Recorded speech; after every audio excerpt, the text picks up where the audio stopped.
Live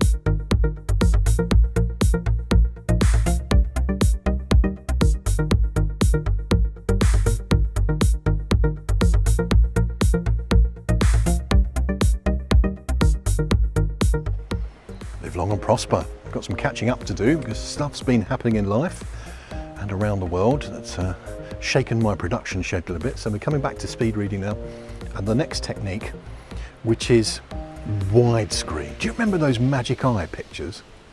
I can give you a bit of an experience of them actually. If you look beyond your fingers, so look off into the distance. I'm looking at the camera, which is quite a long way away.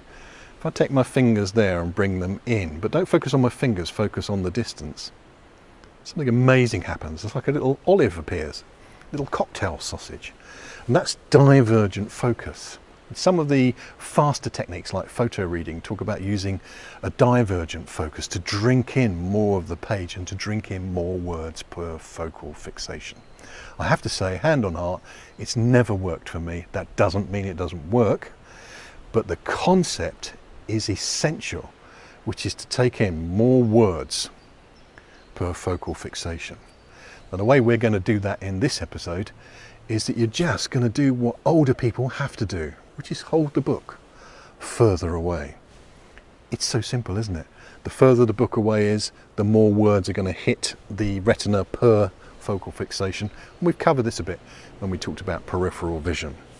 The other interesting thing is the book can be angled so that it's parallel to your eyes. If you're looking at a book flat on the desk, you're going to get that keystoning effect.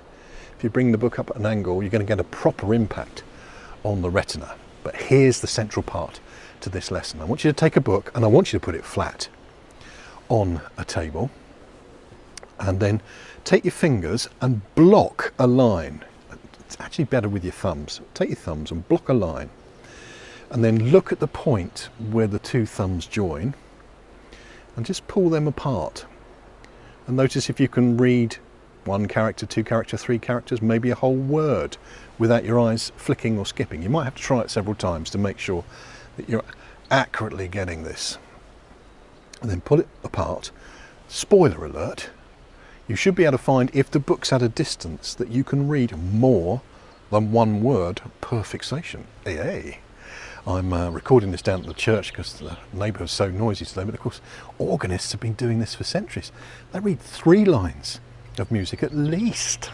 Pianists read 2 lines of music. So it can be done. You'll find that you can read more than one word that way, and also words up and down. If that's the case, when we use the visual guide to read, there's absolutely 0 point in starting at the left-hand margin and working all the way through to the right-hand margin. All we need to do is work out how many words per fixation we can read, and then come in by a few words, so that we start to get to a point where we're doing a narrow sweep with the visual guide. And that's your zone of focus. So you can read words above, you can read words below, you can read words to the side. Once you know your zone of focus, you can progressively get to a narrow sweep. That's why newspapers work so brilliantly. The narrow column width plus a narrow sweep means you might get to the point where you can use the guide without any sacrifice, just going straight down the page. How cool would that be? Easily achievable with a very little practice. That's the lesson then. Widescreen is to make sure that you use that peripheral vision, you increase your zone of vision, you keep the book at a distance, at an angle, so there's no keystoning, and then use a narrow sweep of the guide so that you're still tracking the words accurately, but it's faster, more elegant, and it looks kind of cool. See you in the next video.